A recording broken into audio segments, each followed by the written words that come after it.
तेरा वचन मेरे पाँवों के लिए दीपक है और मेरे मार्ग का उजियाला है। तेरा वचन मेरे पाँवों के लिए दीपक है। पहला पाठ तिमोथी के नाम संत पौलुस का पहला पत्र, अध्याय 6, पद संख्या 2 से 12 तक। इन बातों की शिक्षा और उपदेश दिया करो। यदि कोई भिन्न शिक्षा देता है और हमारे प्रभु यीशु मसीह के हितकारी उपदेशों में और भक्ति सम्मत शिक्षा में विश्वास नहीं करता, तो मैं समझता हूँ कि घमंड ने उसे अंधा बना दिया है और उसे वाद विवाद तथा निरर्थक शास्त्रार्थ करने का रोग हो गया है।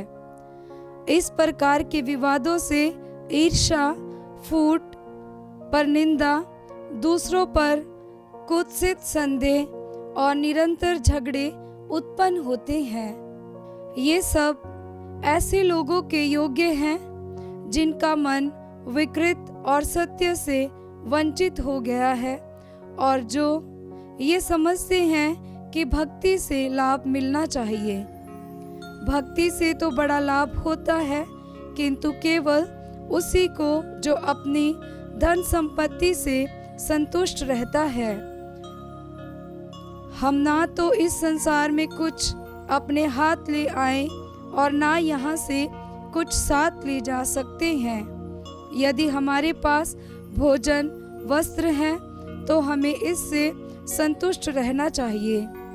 जो लोग धन बटोरना चाहते हैं वे प्रलोभन और फंदे में पड़ जाते हैं और ऐसी मूर्खतापूर्ण तथा हानिकार वासनाओं के शिकार बनते हैं जो मनुष्य को पतन और विनाश के गर्त में ढकेल देती हैं, क्योंकि धन का लालच सभी बुराइयों की जड़ है। इसी लालच में पड़कर कई लोग विश्वास के मार्ग से भटक गए और उन्होंने बहुत सी यंत्रणाओं द्वारा अपने को छलनी कर दिया। तुम ईश्वर के सेवक होने के नाते उन सब बातों से अलग रहकर धार्मिकता, भक्ति, विश्वास, प्रेम, धैर्य तथा विनम्रता की साधना करो।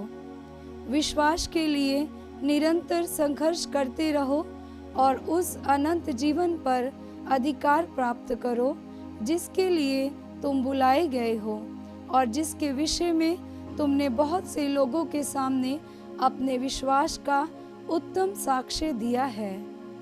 ये प्रभु की वाणी है। ईश्वर को धन्यवाद। भजन अनुवाक्य। धन्य हैं वे जो अपने को दीनहीन समझते हैं, स्वर्ग राज्य उन्हीं का है। धन्य हैं वे जो अपने को दीनहीन समझते हैं, स्वर्ग राज्य उन्हीं का है। मैं संकट के समय चिंता क्यों करूं? मैं अपने शत्रुओं से क्यों डरूं? वे तो अपने धन पर भरोसा रखते और वैभव पर गौरव करते हैं। अनुवाक्य।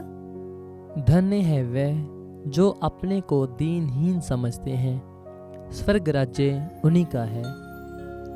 किंतु कोई भी अपने को छुड़ा नहीं सकता अथवा अपने जीवन का दाम ईश्वर को चुका सकता है। कोई भी अपने प्राणों का मूल्य दे नहीं सकता अथवा पृथ्वी पर चिरस्थायी जीवन खरीद सकता है। कोई भी मृत्यु से नहीं बच सकता है। अनुवाक्य। धन्य है वे जो अपने को दीनहीन समझते हैं, स्वर्ग राज्य उन्हीं का है। इसलिए इसकी चिंता मत करो कि धनी का वैभव बढ़ता जा रहा है। मरने के बाद वह अपने साथ कुछ भी नहीं ले जाएगा, उसका वैभव उसका साथ नहीं देगा। अनुवाक्य। धन्य है वह जो अपने को दीनहीन समझते हैं, स्वर्ग राज्य उन्हीं का है। वह अपने जीवन में अपने को धन्य समझता और अपना भाग्य सहारता रहा, किंतु वह अपने पूर्वजों के पास जाएगा और फिर कभी दिन का प्रकाश नहीं देख पाएगा। अनुवाक्य। धन्य है वह जो अपने को दीनहीन समझते हैं, स्वर्ग राज्य उन्हीं का है। जय घोष हालेलुया। अनुवाक्य। हालेलुया। हे पिता, हे स्वर्ग और पृथ्वी के प्रभु, मैं तेरी स्तुति करता हूँ, क्योंकि तूने राज्य के रहस्यों को मेरे बच्चों के लिए प्रकट किया है। अनुवाक्य। हालेलुया। पवित्र सुसमाचार संत लूकस के अनुसार अध्याय 8 पद संख्या 1 से 3। यीशु नगर नगर और गांव-गांव घूमकर उपदेश देते और ईश्वर के राज्य का सुसमाचार सुनाते रहे।